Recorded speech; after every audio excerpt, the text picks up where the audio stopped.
Fortnite Ninja is one of the most influential people in our current generation. Not only did he make the popular rapper Drake, Banks doesn't give me attention. McDonald's Chicken McNuggets. but he also invented Fortnite, a game known for its mature and intellectual fanbase. But now, Fortnite Ninja has delved into the world of literature, releasing his own book titled Ninja, Get Good, My Ultimate Guide to Gaming.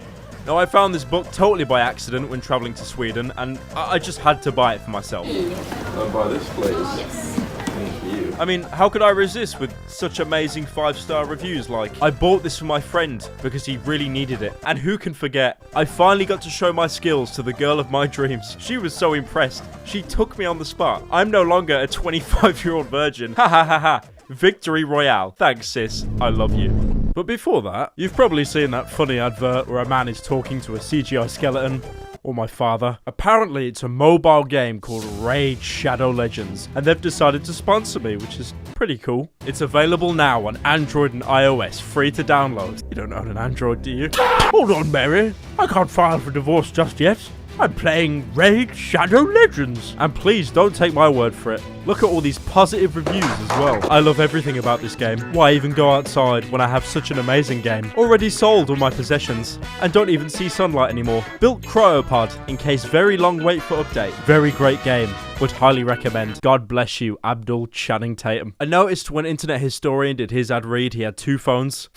2 phones. I have 4 phones. 3 dedicated for Raid, and the 4th exclusively for listening to K-pop. Look at all these people being game-ended in Raid Shadow Legends. It's okay though, they're skeletons. And we all know skeletons have no rights.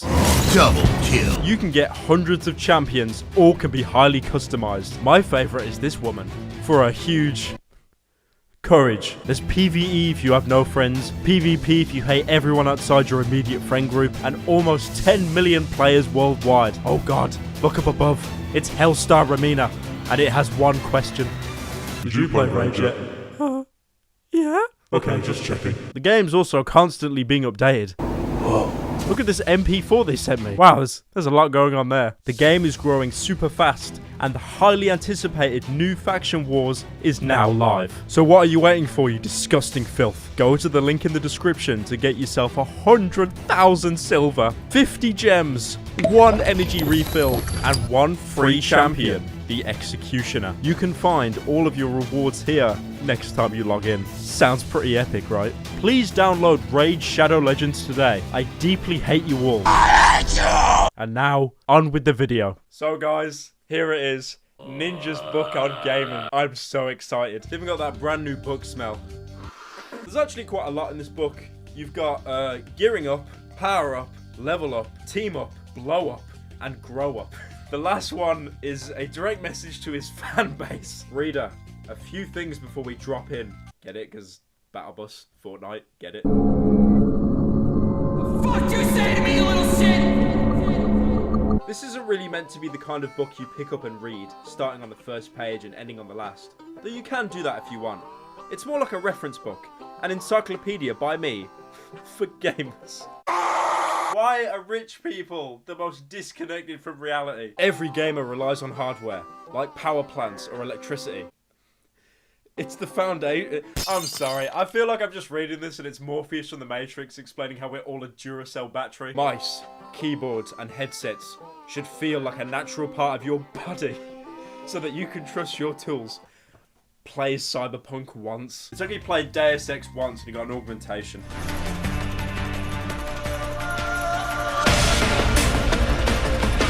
I never asked for this. Believe me, there's nothing worse than knowing you lost the game because your equipment failed you. No, the equipment didn't fail you. You're just bad at the game. Look, this book's probably going to bait you into spending money or something. Just, you suck at the game and you need to get better, alright? Gaming mice. Myths busted? Log on to any gaming forum. Log on to any gaming forum and you'll find people arguing about hardware, especially mice. Let's take a look at some common myths and separate fact from fiction. Higher DPI is better. False. While it might seem like higher DPI means a mouse is superior, the truth is the DPI of most gaming mice is overkill. That is a lie. The higher the sensitivity of your mouse, the better you will be at gaming. You max out the sensitivity.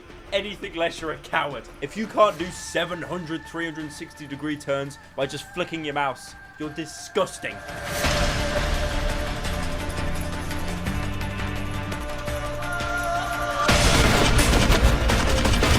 The most common mistakes people make when selecting hardware. Getting too much RAM. For most users, 8 GB of RAM is all you'll ever need.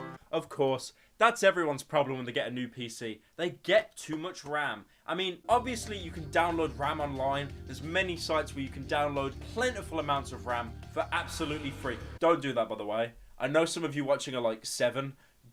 A gaming headset is crucial. Communication is an essential part of competitive gaming, which means that your headset, your primary tool for hearing and being heard, is a vital part of your arsenal. Yeah, it's also a vital part for screaming at all the 12-year-olds that join your lobby. And then by that time, like, I've cut off everything else that's been died.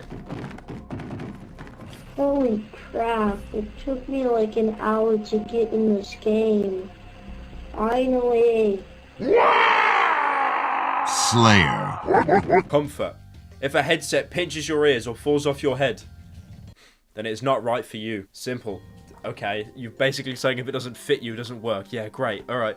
Tyler Blevins, you're a genius. I do really wonder how you have so much money. This seems to be some kind of sick joke, but I don't think it is. There is a section for warm-up exercises for gaming. The truth is that competitive gaming is a physically demanding activity. I just looked at the one with the guy with the double chin. So this is apparently a gaming exercise from Fortnite Ninja.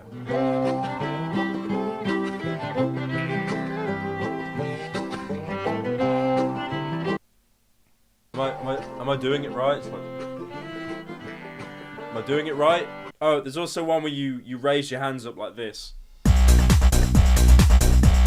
This is exercise for people that have just had a new limb attached. What? How is this going to help me with gaming? I've been sweating quite a lot. He's sweating! If you can't tell, because, you know, the amount of gaming I've been doing recently. There's one for slumped shoulders as well. You need to go into a corner of a room. This apparently helps. There's also one where you literally do a push-up. That is not a warm-up exercise, that is a exercise. Also, I'd just like to say, imagine the amount of people that bought this book and could actually do a push-up. I imagine the numbers are quite low. There's also one for sore wrists, where you get some kind of like jello and play around with it. I don't have any jello, unfortunately, so I can't recreate those exercises. You know what? I'm gonna do a push-up. Not for my health, but for Tyler Fortnite Ninja Blevins. This is for gaming. I love gaming. Gaming is my life. The next section's called Power Up. I assume he just tells you to drink G Fuel and that's the end of the chapter. There's also a section on common gaming myths. Busted by facts and logic. You got this one here, bad for school. Parents love to talk about how video games are bad for school. And sure, if all you ever do is play video games, it's going to impact other parts of your life. The kids that bought this book, they probably play video games 25 hours a day. He also does a little piece on violence as well. Pretty much as long as video games have been around, people have been blaming them for all sorts of social problems. But nothing has been more consistent than the idea that video games cause violence. Psychologists and media experts have done literally thousands of studies on this and have never found a causal link between video games and violent behavior. In fact, the American Psychological Association released a statement in 2015 calling on politicians to stop blaming video games for violence. God bless America. So kids, if you want to play GTA 5 and your parents won't let you, buy this book and then read this section to them. The parents are going to look at this book and be like, oh my god, Fortnite, Tyler Ninja Blevins, you were so right. All my years of parenting, totally for nothing. Thank goodness, a young 20-something-year-old man with no children has taught me how to treat my child. Look, all I'm saying, man, if you want to let your kid play, like, video games with gore and violence, do it, alright? But there's a limit. You don't want to put a 1-year-old in front of Five Nights at Freddy's. What was that? There's also a beautiful picture of him here. Can we get a close-up, please, of his beautiful mustache hair? Look at that. Oh god. Turning a losing fight into a win. It's pretty much human nature that if someone thinks they're about to win a fight, they'll drop their guard and go in for the kill. Alright, you know what? Fortnite Ninja, this is the one time, the one instance I'll actually agree with you. The amount of Dark Souls 3 PvPs I've ended up winning because I'm about to die, they get greedy and they keep attacking, and then I roll catch them and kill them. You're wrong about everything else though, shut up. He's also done this section, strategy of winning and losing. You've got effectiveness and efficientness, and apparently the worst thing you can do is lose slowly. That is not everyone's choice if they lose slowly, dude. No, I could have a team dragging me down and it could not be my fault. We got it, sir! Good. That's one less loose end.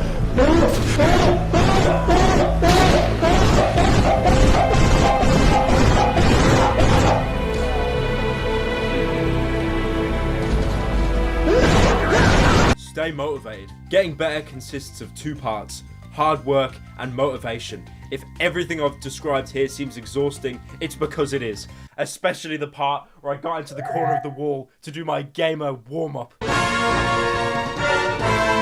Never stop reminding yourself why you want to improve. Plot your progress, save your best games, and look at them. When you're discouraged, remember the compliments you get. Whoever gets compliments in an online video game unless you're a girl? This never happens. He seems to... They may start to forget procedural things, like for instance... Have you played Fortnite in the past 5 years? I think it's been out for like 2, but still? Have you heard the community? The very young, mature community? TF is this SH. This ain't the about or balloon ninja. Yo, who got no socks on? We already have T-pose WTF. Use code XXX10. He's also got a little section called Ninja's Way where, you know, he adds his own opinions on stuff. How I stay hungry. I know I'm not going to be the best at what I do forever, and I'm always the first to admit when someone is better than me. I mean... 4-player. Stream. Sniping. What an idiot! If you don't have that hunger to be better than someone, to put the effort you need to be better than someone, then you're in the wrong line of work. That's right, Drake. Sit down. Drake kind of used me to get onto a platform, didn't it? How could one human be so just... the complete antithesis of humble in one book? It's amazing. What I love as well about these pictures of Ninja throughout the book, there's pretty much always a can of Red Bull somewhere in the picture. He's also got this section here on diffusing team tension. Back when I was playing competitive Halo, I got into an argument with my teammate Spartan, aka Tyler Ganser. He thought he had a great strategy, and I thought he was wrong. It got heated, so we took the conversation offline, away from the game. Yeah, you see, like, you could be right with your strategy, but I didn't make it, so, you know, it's kind of wrong. Also, I'm Fortnite Ninja. Like, do you know how much money I have, bro? Oh, riot shield! I'm a pussy that use riot shield! He also talks more about diffusing team tension. A self-deprecating joke is a quick way to let your teammates know you're not really mad at them. And if they respond with another joke, things will be back to normal right away. That's right, guys. If you want to be friends with someone, completely just mock yourself into the soil, like any commentary channel ever. Apologizing has that effect too. Even if you're not certain that you're in the wrong. Oh, I so read that with his voice. I'm not in the wrong, I'm always right, but you know, I'm sorry, I guess, if it helps. Drake was using me to get onto a platform. Change the subject. When things are tense and don't seem like they're going to get better with an apology or a joke, ask them about literally anything else. Like, for example, what their opinion on the current president is. Guys, I know we're having a bit of a heated moment. What do you think about Brexit? It's not a controversial topic. It's also got a picture of him here. Looking just absolutely beautiful. Look at him. He's so beautiful. I love him. One section he's done here, which I find very interesting, is the blow up section, you know, how to get fame. It's great because every single person that's a YouTuber or a streamer will get asked, how do I get big? And no one knows the right answer because there isn't a right answer. Why should you stream? Don't stream. You see what happened when PewDiePie streamed? Don't stream. Hang on, Snake. We've just had a transmission from inside. Here's the audio. It was something that I said in the heat of the moment. I said the worst word I could possibly think of, and it just sort of slipped out. Where's it coming from? He's also wrote a little bit here. Your audience can be your biggest critic, but in a good way. He also did a bit jerking off Twitch, saying how popular it is. Yeah, that's quite awkward now. Things have been going on that, you know, we let slide. They were kind of annoying. Keep talking until it's a habit. Just like you have to be a little more yourself than usual when you're on air, You're also going to have to be more comfortable talking more than you would if you're playing without an audience. This is true, even when no one is watching your stream. You never know when someone's going to drop by, and if you're in total silence, you're not giving them a reason to stick around. That's right, guys. Just talk. Talk the entire stream. Like, for example, I like when the Fortnite streamers, they say, let's go. Socialize with your audience. In one study, researchers found that majority of viewers tune into Twitch not to be entertained or get better or decide what games to buy, but for the feeling of being social. That means it's important to interact with your viewers, ask them questions, and listen to what they have to say. Of course, if someone disagrees with you, you can happily ban them. I've made a severe... Thing is, you're talking about socializing with audience. You gotta keep in mind, most of these kids are probably like 9 and they're just gonna donate money to like some Twitch streamer girl so she can go write your name on the chalkboard. He's also done like a little kind of mini game here as well. Ups and downs of streaming. You've got stuff like, you know, your first stream, hosted by a partner, becoming an affiliate, all great things. And then you have some of the negatives like not following a schedule, a storm knocks out your internet. And I like this one, and it's the biggest failure, and it's called Oops, Shouldn't Have Done That.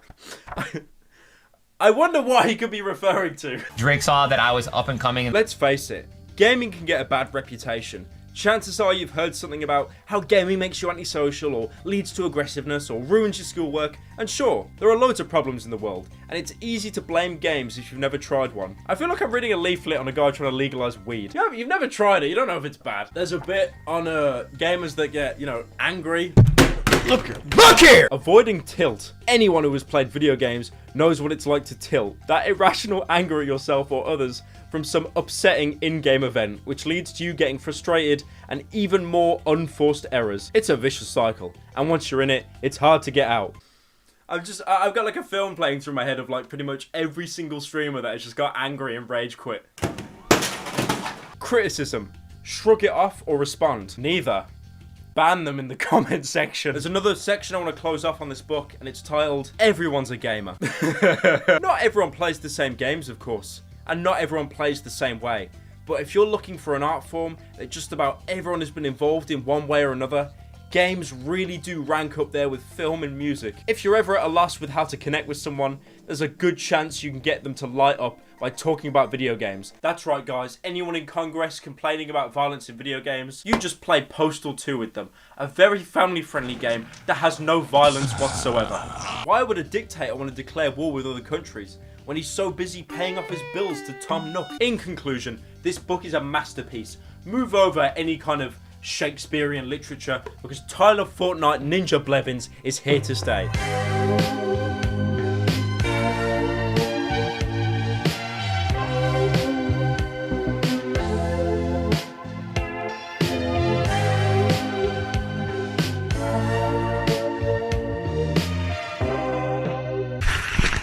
Drake saw that I was up and coming in the gaming scene.